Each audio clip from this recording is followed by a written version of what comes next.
Fencing shows sword fighting through the sports. In Olympic Games, fencing is the only sport still including professionals. It includes 3 different types of swords: foil, épée, saber. In Europe history, it was sports for the nobles.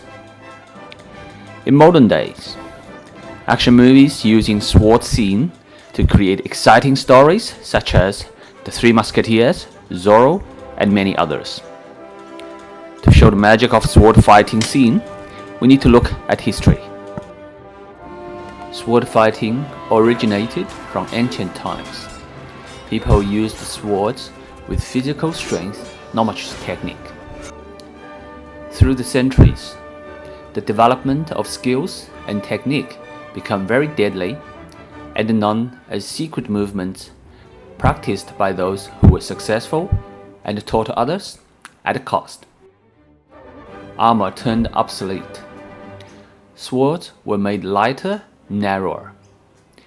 The history of different swords originated from the movements were lighting quickly.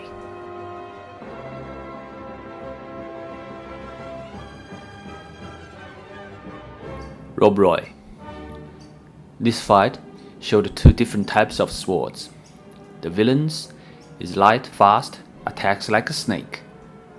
He's dangerous and deadly with a court sword.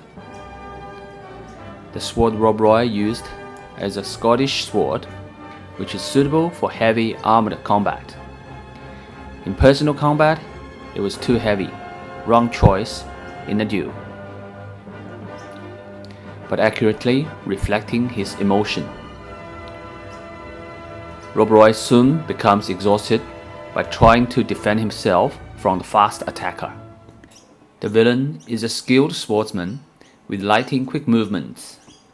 The actor also appeared as Rochefort, the captain of Cardinal's Guard in The Musketeer 2001 with some brilliant sword fights. Both actors portrayed their role correctly in the duel as it could possibly happen in real life. Three Musketeers, 1948 version. That was the best swords fighting that actors play in all Musketeer movies, which including 1975, 1993, 2001 and 2011 version, even Man in the Iron Mask. The sword Gene Kelly used is called rapier. It's the popular personal defense weapon at the time. Sword scenes are spectacular and actors' performances are brilliant due to their constant rehearsal. Gene Kelly was very unique as he was extremely fit and talented to perform high difficulty stunts compared to the actors in 2011 version who need experts and trainers' help to prepare them to achieve these tasks. Épée fencing is used in Olympic as a sport with the implications of sudden death rule inherited from the rapier. In épée, the whole body is the target. Who hits first scores. If both hit together, both score. Zorro. Stunning performance by Anthony Hopkins, Antonio Banderas, and Catherine Zeta-Jones in Mask of Zorro, 1998, demonstrating skilled movements in their sword fight and practice keeping the audience excited. Saber is one of the most popular swords used in European military history.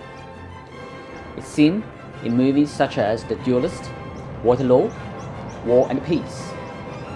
Typical example is a very rare scene of duel on horses with saber in The Duelist.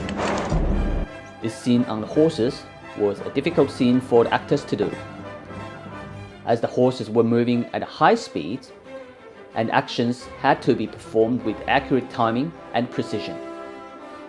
Both actors' skills were excellent. When the 2 soldiers had their first saber duel, they demonstrated the use of their sabers in attacks and defense with well-executed actions. And final cut was across the opponent's forearm. fighting scene in Whale's shop of Pirates of the Caribbean was eye-catching with the use of different swords and skills. Johnny is about as good as you can get. He can transform what he learns from someone like me into a character. In Pirates of the Caribbean, the naval saber and cutlass, which is a broad-blade saber, were used in the dramatic fight scene. The fight scene was spontaneous, with unpredictable actions, making the sword scenes effective for visual impact. Saber fencing is still in the modern Olympic because of its historical value. It's very athletic and can still see the effect from cavalry fighting skill. Target area is above the hip. Hits are scored in split seconds. Two fencers hit each other at the same time. The one who attacks first scores. Swordplay is not out of fashion in modern films. It gives life and color to the films. James Bond, Die in Another Day. Once again, the emotions of brutal anger both actors displayed was appropriate to the different types of sword that they used to strike each other to hurt and kill in a bloodthirsty way full of physical energy and violence, which allowed the instant change between épée, saber, and ninth sword. The director has done an excellent job in not revealing the stunt actors, as this is an extraordinary illusion. The attraction of swordplay over the centuries and the sport of fencing have produced great tales, myths of truth and imagination of films, which kept blood warm, steel cold.